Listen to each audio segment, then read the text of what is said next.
अली जौहर university जो है, रामपुर के रहने वाले थे मोहम्मद अली जौहर। देश की आजादी के लिए क्रांतिकारी योद्धा थे, देश की आजादी के लिए लड़े थे, फ्रीडम फाइटर थे इस भारत के। उनके नाम पर है मोहम्मद अली जौहर यूनिवर्सिटी। इन्हें इतनी घृणा है देश के स्वतंत्रता सेनानी, जिसमें ज्यादा फीस नहीं है। अगर इसमें बच्चे जाने लगे तो इनकी यूनिवर्सिटी के ताले पड़ जाएंगे। ये सरकार जो शिक्षा को बेचने का काम, और शिक्षा कोई आदमी फ्री में देना चाहता है, शोषित और वंचितों को आगे पढ़ा के बढ़ाना चाहता है, आगे बढ़े, पहुंचे, देश की तरक्की करें, देश विश्वगुरु बने। इसलिए आजम खान साहब को टारगेट मेरा एनकाउंटर करेंगे। लड़का मेरे हाथ पैर तोड़ के ले जाइए, ताकि कल ये ना कह सको आप कि आजम खान साहब ने भागने की कोशिश की। धक्का देखे कोशिश करी भागने की, तो हाथ पैर टूटे हुए रहेंगे। कहां से और धक्का किसको देंगे? उन्होंने इसीलिए कहा कि मेरा हाथ पैर तोड़ के ले जाएगा। आजम खान साहब के ऊपर तक कोई भ्रष्टाचार का मामला नहीं है। सरकार बनाने पर जबरदस्ती बना रही है। पूरा देश जान रहा, समझ रहा है, पर देशवासी पता नहीं क्यों चुप। एक सच्चा और अच्छा इंसान को इतना तंग किया जा रहा है, बार बार जेल, उसके परिवार को जाल खोटरियों में डाल दिया जाता हूँ कि सब्र सहने की भी एक सीमा होती है। सब्र सहने की भी एक सीमा होती है। बांध टूटता धीरज का तब आते होने पर प्रलय और प्रवर्तन होता, तब नई सुबह की नई सृष्टि का सृजन होता। सरकार की तानाशाही है, योगी सरकार की, क्योंकि इनकी एक सोची समझी साजिश है। भाजपा वाले नहीं चाहते कि गरीब, शोषित, मजलूम के बच्चे पढ़ लिख सकें, आगे बढ़ सकें, कमजोर वर्ग के बच्चे आगे पहुंचें और पढ़े लिखें। आज भी डेट में भी अगर यूनिवर्सिटी में देखा जाए, मोहम्मद अली जौहर यूनिवर्सिटी के अंदर, तो मोहम्मद अली जौहर यूनिवर्सिटी कोई किसी आजम खान साहब के पिताजी के नाम पर नहीं है। मोहम्मद अली जौहर यूनिवर्सिटी जो है, रामपुर के रहने वाले थे मोहम्मद अली जौहर, जो देश की आजादी के लिए क्रांतिकारी योद्धा थे, देश की आजादी के लिए लड़े थे, फ्रीडम फाइटर थे इस भारत के। उनके नाम पर है मोहम्मद अली जौहर यूनिवर्सिटी। तो जिन्हें इतनी घृणा है देश के स्वतंत्रता सेनानियों से, जो जबकि इनके भारतीय जनता पार्टी के लोग मुझे बता दें कि कितने लोग हैं, इसके पास विकास की कोई दर नहीं है। आप कैसे कह सकते हैं आजम खान के पीछे पड़ी हुई है सरकार?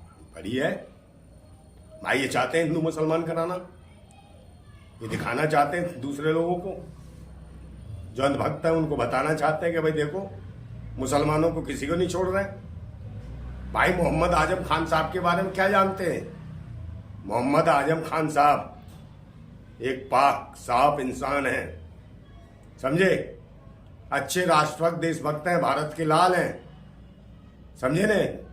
और ये भेड़ियों की छुपी हुई खाल है ये लोग, भारतीय जनता पार्टी के लोग, जो उन पर तोहमत लगा रहे हैं, उन्हें जेल में भेज रहे हैं। सजा तो कोर्ट ने दी है ना 7 साल के। अभी जो केस हुआ था उन पर, जेल जो सजा हुई थी, तो कोर्ट ने सजा दी। सरकार का हुक्म था, हुक्मरान कौन थी? सरकार। कोर्ट ने तो उनके हुक्म की तामील की है। मुकदमे का जो सुनवाई सुना के आजम खान साहब को, ना बचाव पक्ष को कुछ करने की उन्हें वो दिया समय, समझे। जब अपने बचाव पक्ष को दलील नहीं देने दी, तो सब फैसला अपने आप सुना दिया उन्हें। और ये पहली बार है, पहला मौका है जब ऐसे प्रकार के जो मुकदमा जो लगाया गया है, इस प्रकार के मुकदमे में 7 साल की सजा होना परिवार के 3 सदस्यों को। आज तक ऐसे मामलों में कभी भी भारत के इतिहास में कभी सजा नहीं मिली है। जुर्माना दिया गया है 10-5 हजार रुपए का, पर ये पहला मामला है जो सीधा टारगेट किया जा रहा है आजम खान साहब को, क्योंकि आजम खान साहब के ऊपर कोई भ्रष्टाचार का मामला इनको मिला ही नहीं। 2024 से पहले जो झटके लग रहे हैं उसे कैसे देखते हैं? इसके पीछे का खेल क्या है? ये दिखाना चाहते हैं 2024 के चुनावों में कि मुसलमानों के पीछे पड़े, कि मुसलमानों के बड़े खिलाफ है। मगर सरकार ये देखे कि उसके अंदर मुसलमान कितने हैं। उसने अपनी सरकार में भारतीय जनता पार्टी में क्या वो नहीं है मुख्तार अब्बास नकवी? उसको कब भेजोगे जेल? शहनवाज हुसैन नहीं है क्या? वो तो जीजा और फूफा बना रखे हैं इन्होंने, रिश्तेदारियां कर रखी हैं। पर आजम खान साहब एक सच्चे देशभक्त हैं, ईमानदार है, राष्ट्रहित में काम करा उन्होंने, देश हित में काम करा, रामपुर की तरक्की के लिए काम करा, रामपुर जिले के हर आदमी के लिए काम करने की कोशिश करी, चाहे वो किसान हो, मजदूर हो, शोषित हो, वंचित हो, मजलूम हो, उन सबके लिए काम करने की कोशिश करी। उन्होंने कहा कि यहाँ के बच्चे इस यूनिवर्सिटी में कम से कम में आप पढ़ेंगे, और तो उसकी फीस भी 10 से 20 रुपए फीस थी। जबकि बड़ी बड़ी यूनिवर्सिटियां जो इन्होंने जमाखोरों ने बना रखी हैं, जो भारतीय जनता पार्टी के जो कारपोरेट जगत के हैं, व्यापारी जनता पार्टी के खुद के लोगों ने जो यूनिवर्सिटियां बना रखी हैं या कॉलेज स्कूल खोल रखे हैं, जो प्राइवेट बना रखे हैं, ये चाहते थे कि भाई आजम खान साहब की जो सरकारी यूनिवर्सिटी जो बनाई है इन्होंने, जिसमें ज्यादा फीस नहीं है, अगर इसमें बच्चे जाने लगे तो इनकी यूनिवर्सिटी के ताले पड़ जाएंगे। तो ये सरकार जो शिक्षा को बेचने का काम करती है और शिक्षा को ये आदमी फ्री में देना चाहता है, शोषित और वंचितों को आगे पढ़ा के बढ़ाना चाहता है, आगे बढ़े, पहुंचे, देश की तरक्की करें, ये देश विश्वगुरु बने। इसलिए आजम खान साहब को टारगेट, वो सही बात थी एनकाउंटर वाली, एनकाउंटर उस दिन हो भी जाता और आजम खान साहब अपनी बुद्धि का उपयोग ना करते।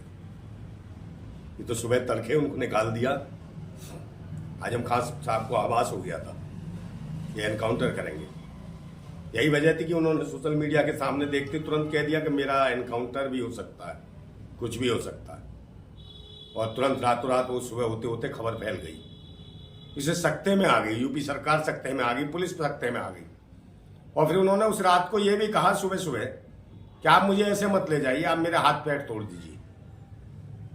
आजम खान साहब ने कहा कि मेरे हाथ पैर तोड़ के ले जाइए आप। क्यों कहा इस बात को? वो जानते थे कि मुझे मारना चाहते हैं, मेरा एनकाउंटर करेंगे, इसलिए उन्होंने कहा मेरे हाथ पैर तोड़ के ले जाइए, ताकि कल ये ना कह सको आप कि आजम खान साहब ने भागने की कोशिश करी, हमें धक्का देके कोशिश करी भागने की, तो हाथ पैर टूटे हुए रहेंगे तो भागते कहां से और धक्का किसको देंगे। तो उन्होंने इसीलिए कहा कि मेरे हाथ पैर तोड़ के ले जाइए। मोहम्मद अली जौहर ये क्रांतिकारी थे, देशभक्त थे, समझे। यही सावरकर के नाम पे अगर यूनिवर्सिटी होती तो आजम खान साहब के गले में सोने के हार पहना दिए होते इन्होंने, समझे नहीं। और यही किसी नवाब के नाम पे होती, रामपुर के किसी नवाब के नाम पे रख दिया होता तो वो सोने के हार पड़े होते। इन्होंने एक फ्रीडम फाइटर के नाम पे देश की आजादी के लिए जो लड़े, सीधे जिन्होंने जामिया यूनिवर्सिटी जो है JNU, यहां पर भी अहम भूमिका निभाई मोहम्मद अली जौहर ने, तो उनके नाम पे रख दिया फ्रीडम फाइटर के नाम पे। इनको हजम नहीं हो रहा है, ना बीजेपी को हजम हो रहा, ना नवाबों को हजम हो रहा। ये परेशानी इसलिए आजम खान साहब को परेशान कर रहे हैं।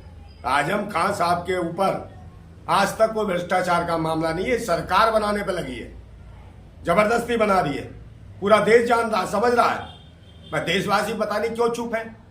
एक सच्चा और अच्छा इंसान को इतना तंग किया जा रहा है, बार बार जेल, उसके परिवार को जेल, काल कोठरियों में डाल दिया जा रहा हूं कि सब्र सहने की भी एक सीमा होती है, सब्र सहने की भी एक सीमा होती है।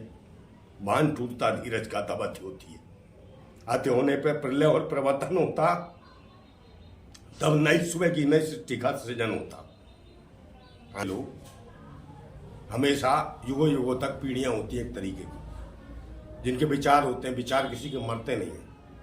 आजम खान साहब को 100 तालों में बंद कर सकते हो, मैं उनकी विचारधारा को बंद कर दो क्या तालों में? आजम खान साहब जैसे लोग राजनीति नहीं करते हैं, वो सियासत नहीं करते हैं, वो अपने देश के लिए काम करते हैं, देश की सेवा करते हैं। राजनीति तो ये लोग कर रहे हैं अपने स्वार्थ के लिए, गद्दी के लिए, सीट के लिए, और ये कहते हैं हमने जिंदगी कुर्बान कर दी धर्म के लिए, घर से निकल गए थे भीख मांगने। अबे भीख मांगते तो तपस्या करते भूतनी के है, ये देश की कुर्सियों पे बैठ के ऐसी हरकतें करेंगे। राक्षस बैठे हुए हैं देश के ऊपर, इंसानियत का खून कर रखा है, कत्ल कर रखा है, खुद अनपढ़ है। तो ये कहां से शिक्षा से ये कल्पेंगे नहीं। उन्हें पता आजम खान साहब शिक्षा देंगे बच्चों को, डॉक्टर बनेंगे, IPS बनेंगे, कलेक्टर बनेंगे, जज बनेंगे, समझे, मार्क्स कॉम करके पत्रकार बनेंगे बड़े बड़े। तो इन्होंने पढ़ो सवाल पूछने लगेंगे, इसलिए इन्हें परेशानी है। इन पाखंडियों को ढोंगियों को इसलिए उस शिक्षा के केंद्र को बंद करा रहे हैं। पहले ही शिक्षा का केंद्र 5000 बच्चे पढ़ते थे, उसमें जो स्कूल था वो बंद करा दिया योगी जी ने, उसी जमीन को हड़प रहे हैं। फिर तो हड़प के कहां ले जाएंगे? एक बात बताइए, अगर आजम खान साहब को अपनी निजी प्रॉपर्टी बनानी होती तो भाई यूनिवर्सिटी को बना सकते थे। तुम्हारी तरह स्विस बैंक को पैसा भर देते, वो अपने ही राष्ट्र में, अपने भारत में क्यों टिके हुए थे? बहुत सारे नेता इस देश को बेच के चले गए और तुमने इनको टिकटॉक पे चलाया, राज्यसभा बना बना के भेजा भूतनी वालों को, उसको विजय माल्या को, वो भाग गया भूतनी का खंड देके तुम्हें, समझे? उसका कुछ नहीं कर पाए, वो भाग गया। वो नीरव मोदी फोदी जितने हैं वो सब भाग गए, उन पर कुछ नहीं कर पाए तुम। आजम खान साहब देश छोड़ के नहीं भागे। बार बार टारगेट किया जाता है कि दलित है, शोषित है, वंचित है, मुस्लिम है, पिछड़ा है, इनको टारगेट किया जाता। मुझे बताओ कि भाई कौन भागा यहाँ से, कौन सा मुसलमान यहाँ से पैसा लेके भागा? तो सरकार कह रही है कौन सा उल्लंघन हुआ दलित है, लेके इसलिए भागा, प्रेस कौन सा वापस पिछड़ा ली लेके जा रही भागा है। है? सरकार कह रही है उल्लंघन हुआ था जमीन के हेर फेर में। कोई संगठन नहीं हुआ, ये सारे ये तो बताया ना इनके बाप की जमीन है सरकार की। कब ये इस पे इतनी बिल्डिंग बनी है, क्या उल्लंघन हो गया? कौन से डाके मारे? ली तो सरकार से ही थी ना। अब सरकार बदल गई तो तुम्हारी सरकार आते उल्लंघन हो गया, और कल इनकी सरकार आ गई तो फिर क्या होगा? ये बदले की भावना से जो काम किए जा रहे हैं उल्टे सीधे ठीक नहीं है। इससे बच्चों की जो शिक्षा पे तुम खिलवाड़ कर रही है सरकार, उनके भविष्य के साथ खेल रही है।